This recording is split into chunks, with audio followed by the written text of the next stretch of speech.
Hi, I'm Haley. I'm with Budget Heating, Cooling, and Plumbing. I'm just going to show you my going out makeup tutorial, kind of when I don't feel like getting too glam, but I still want to look really well put together when we go out and about. So I'm going to jump in and get started. It's my first time, so bear with me. So naturally, my first step is always going to be going in with a primer. I am a firm believer in primers. I think that it makes no matter what foundation you use or powder go on a little smoother. So I do go kind of heavy-handed on that primer because it eventually blends into your skin. It just melts into your skin. NYX is always a good one to use. Studio Perfect. It's actually a dupe for one of the high-end brands at Ulta. I try not to be too rough around my eyes, so I always try and use my ring fingers or my pinkies. It's a little lighter. You don't ever want to pull the skin under your eyes, wrinkles, you know. So I always try to go a little light-handed on that. And then I'm going to give that just a second to melt into my skin, set a little better. That way my foundation blends out a little better on there. And then I'm going to go in with my Milani Conceal in Perfect. And I actually am in between colors at the moment, with it getting a little colder out, not as much sun. So I'm going to mix two. I'm using a BB cream from Garnier and that concealer from Milani. And I'm going to go in my sponge. I love the sponges. I prefer the sponges. I know a lot of people use brushes, but I think the sponges do blend out to your skin a little nicer. And they also suck up a little extra of that product. That way, when you start putting on your powder, I don't think it looks as cakey. And then I do blend it all the way down my neck. But I promise, if you're out and about and you take any photos, when you use a flash, everything will be blended. No one will be able to tell that you are even wearing foundation. I always try and avoid my lips. I know a lot of makeup gurus on YouTube always go over and conceal their lips. I don't like to make my lips bigger when my process is a little more into the lippies at the end. So I do prefer to blend it on the back of my hand. I like to warm up the product prior to putting it on my face. So I do like to warm it up as my body temperature. I think it just blends out a little better. And I do want to make sure that I go in and I get close to my ears and get my eyeballs. And then I always swear by blending until your hand hurts. I was a big fan of Jaclyn Hill, and that's what she always preaches. I think that it just blends it out a lot better. If you spend more time working on it and working with it, especially using a beauty blender, it does just make your foundation go a lot easier and a lot smoother. I'm gonna go over my eyebrows because eventually toward the end I do wipe everything off. So I will spray myself. I use a setting spray, it's more of a rose water. Sometimes I do think that setting sprays are more aggressive, so I do like setting it with rose water. You know, I don't really have too many blemishes, and I like to keep my skin feeling light when I go out. So I always find that rose water does just help with that.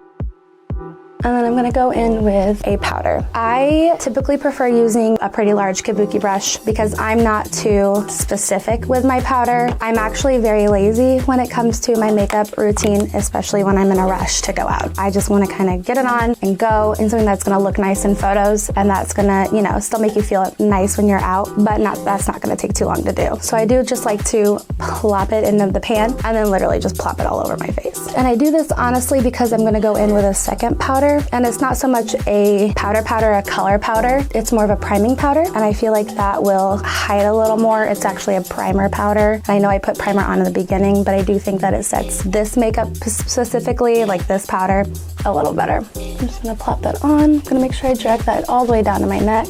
That way you don't have any foundation coming off onto your outfit. But you do just want to set it enough so when you go in with any kind of powdered contour or any powdered highlight, it's not sticking to your face and it won't cake up on your face so much. So you just want to make sure you don't leave any spot wet from the foundation.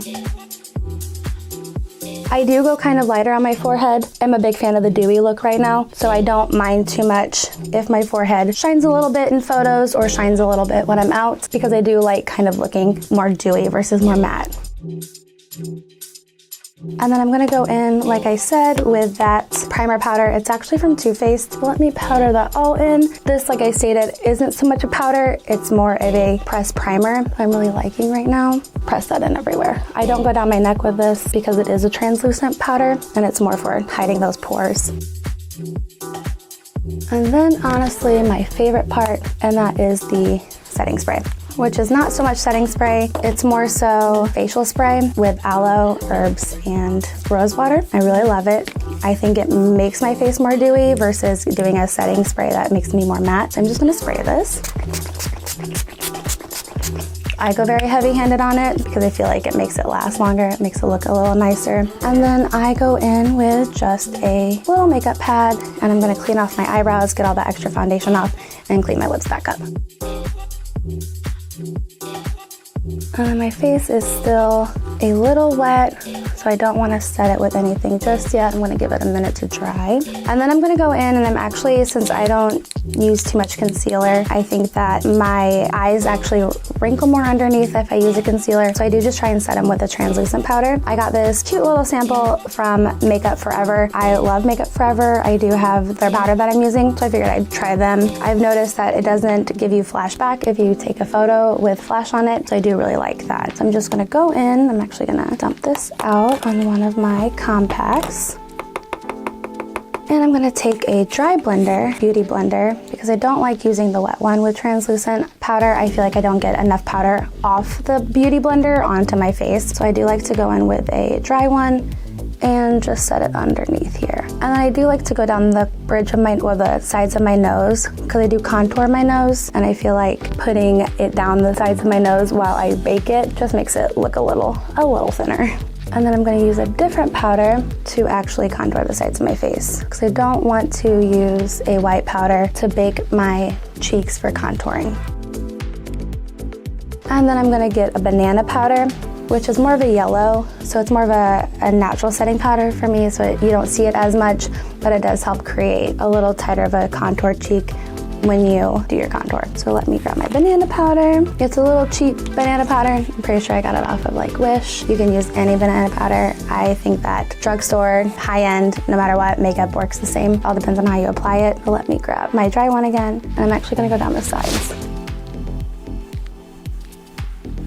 So I've been trying to contour a separate way to kind of make my face look thinner, in photos especially. I do have a little bit of a double chin that I do like to hide. So I contour from here and straight down. So what I'm gonna do with my banana powder is I'm actually gonna put it down at the bottom. That way when I contour it up, it'll reflect from that way, so you only see my shadows, and then I'll highlight from down here. So it does create that little bit of a little cheekbone area.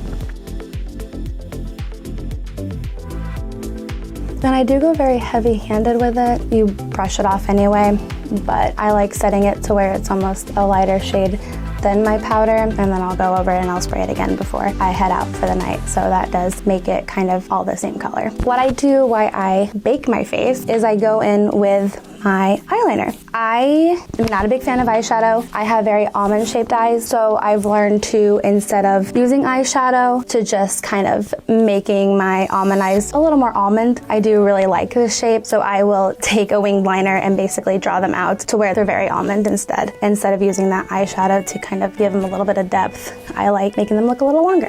So I am just gonna do that. So I always have to tug on my eyelid in order to see, but I will start from the end and try and get that little wing, and then I'll go on the inner corner. I don't really like making too big of a line inside my eye versus the outside of my eye, because I feel like it makes my eyes look a little smaller in photos. So I do try and make this line as thin as I possibly can.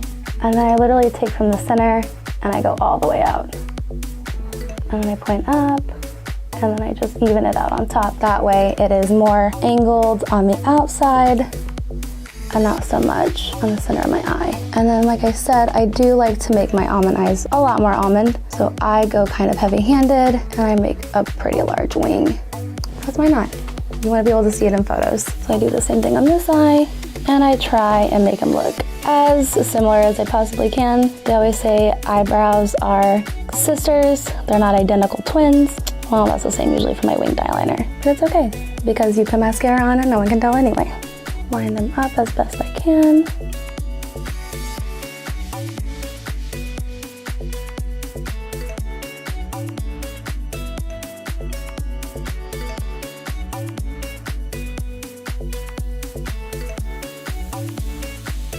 And then I actually go in with a second one because I'm crazy. And I go in with my Kat Von D tattoo liner. That way, this isn't gonna go anywhere all night. I'm actually gonna go in with a thicker line on one side. It's a little darker of a color also, but I do feel like it makes my eyeliner stick all night long.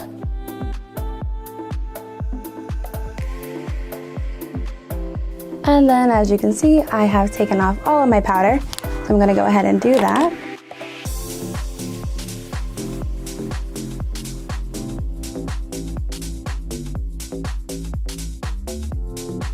And then I'm going to actually do my brows. I like more of a permed brow, I think they're called, but it's not so much thick, it's more brushed up. It's when you go get that perm done on your eyebrows and everything's straight. It's the way I prefer to do my eyebrows. I know the thick brow is really popular right now, but I prefer to do it like this. I like that look. So I'm going to go in and I'm going to brush up all of my eyebrow hairs.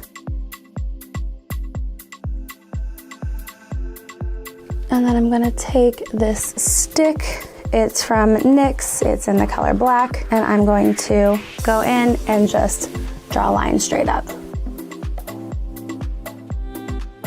It's not giving me too full of a brow, but it is going to hide those spots where my hair might be a little sparse. And I kind of just go in with no rhyme or reason, just whatever I personally think looks best or what I like for that night or what kind of brow I'd like. So I am just going to go in and just color that in. I'm gonna do the same for the other one, make sure they kind of look alike. I'm not too particular on making them look like twins because I do look like more of a laminated brow look versus that fuller brow. So the laminated brow is just, I'm gonna brush everything up after I do this.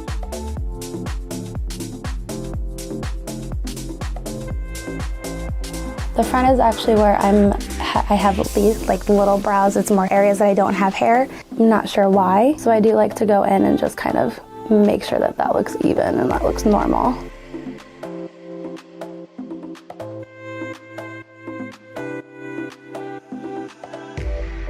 And I'm actually going to take it, I'm going to start from the end and I'm going to color it upwards as I go in to my inner corner. That way, in case the pencil didn't really hit close to the skin, you won't be able to see any white spots in my brow, almost like I'm missing eyebrow. So I do like to take it and I like to go back over it from the back.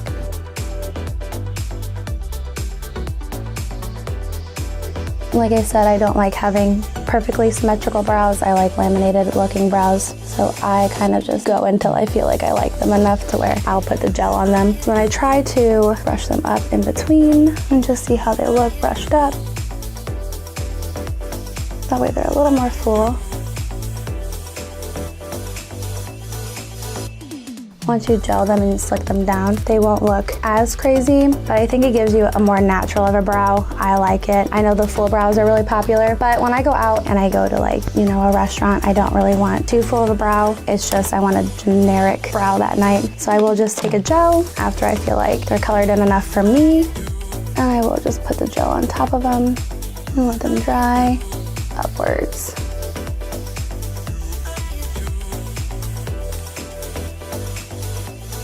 So they're not too thick, not too filled in, but you can definitely tell that I have eyebrows on my face. But after my brow, I do like to try and contour. What I will grab is my contour palette and then another kabuki brush because I feel like it's a little lighter. It's not gonna go in as heavy as a normal brush would because I don't wanna stipple it in. I just wanna lightly brush up. You always wanna brush up with your bronzer. That way it lifts your face versus pulling your face down. So I always like to start kind of in here and not so much the C pattern. I know that's really popular. I don't really like to do the C pattern, so I will start just down here and I will work my way up, kind of just bringing more color to my face. Because I do just want to essentially warm up my face, not so much contour, but just a little bit to where it looks like a contour in photos and my face looks a little warm, like I've been in the sun for a little bit.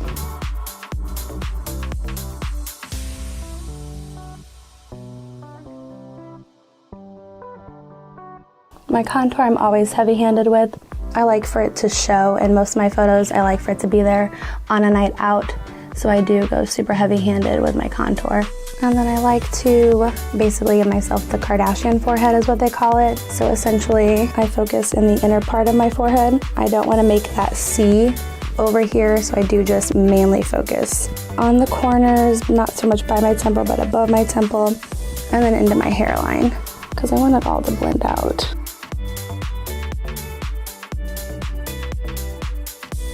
I'm actually going to take this same contour, and I'm going to get a smaller brush, and I'm going to go down the sides of my nose to give that illusion of just having a smaller bridge. I like to bring it to my eye sockets, that way it comes down from here, down to my nose. That way it looks more natural and it just doesn't look like I focused only on my nose. I do want to make sure that doesn't look like I gave myself a broken bridge, so I will just contour down a little bit and blend it out. That way it looks a little more natural too. And then my nostrils, and then I always put it on the end of my nose, kind of creating that shadow, that triangle. That way my nose looks pointier when I take photos. So then I will take my highlighter. I'm a big fan of Girl Next Door by Fenty. So I will take just a little generic brush. I think it's an e.l.f. brush that I bought. And I like to just put it on the top of my cheekbones. And then I use my finger and I take it down the center of my nose and then the top of my nose, just to create that smaller, that thinner nose. And then I actually use two highlights. This one's a little warmer, it's a little bronzier, and I'll just put it on top of the Girl Next Door by Fenty, because I do like a bronzier highlight personally for myself, since I try and keep more bronze looks, my foundation, my powder, my bronzer itself. So I do like a bronzier golden highlight. I think it flatters my face a little more. And then I'm gonna go in with my eyebrow pencil again, and I'm gonna fluff up these brows again since the gel has set, just to make them look a little more even, a little more laminated. I always like to wait till that gel is set. That way I can kind of mess with my eyebrows and make them any shape that I want. And they're a little harder because that gel has set, so it's a little easier to get that laminated look. And then I'm gonna go in and grab my mascara. That's what I like to put on last. I always feel like mascara gets in my eyeballs when I'm trying to focus on my eyelashes or my eyeliner and my eyebrows. So I do like to put that mascara on last. So I will just take that and I'm gonna swoop it down first, like when you're looking down. That way it spaces out your eyelashes a little more. So you go down and you go down, and then you brush up. And if you blink, I'm a big fan of blinking while you put them on, because I think it does help with spacing out your eyelashes a little more versus keeping them so clumped together. I do really like the telescopic, it's carbon black, because I prefer their brush a little more. I know a lot of mascaras do have that thicker wand, but personally, with I think the thinner wands, it is able to hit more of your eyelashes and space them out a little more, making them look a little longer. And then I'm going to go on my bottoms. And I do like to focus a lot of my wand on the corner of my eye to just help with that almond look. And then I'm gonna do the same for my other eyeball. I'm just gonna go down first. And then I'm gonna swipe it back up to help elongate those lashes. And then I'm gonna do the bottom. So typically when they dry a little more, I do like to go over a second time and really see if I can get them to look long. That's what I'm gonna do right now. I think it helps when they're not too dry, not too wet. That way they don't clump up together when you try and put a second layer on, but enough to where you can still get those eyelashes to spread apart. And then since I don't really consider this too glam, I usually wear this to like a subtle night out, I am just gonna go in with a Clinique Lippy, and it's more of a neutral color, it's more of a natural pigmented pink color. So my lips are just gonna look like I put a scrub on them and put some chapstick on. So I am gonna do that to bring some color back to them. And then on top of that, to just make my lips look a little more glossy, I will just go in with a little plumping lip gloss from e.l.f. It also is a natural color. It's more of a, it's called Mocha. I don't feel like it's a mocha though. And then I'm gonna focus it right over that Clinique Lippy. And then on the corners a little bit of my lip. Since I don't really like to line my lips, I don't really like to make my lips look much bigger. So I do just bring it out a little bit with that gloss. And then I spray one more time to set all of that bronzer and to set that highlight. That does help bring out the color a little more, and then you're good to go. You don't even have to throw on any fake eyelashes. Your makeup looks good on all your photos. So then you are all set. Not too glam, but it does look like you didn't spend hours doing your makeup. But then you are good to go. And your makeup's not too much, but it does just look nice for you. Once again, I'm Haley. Thanks for watching.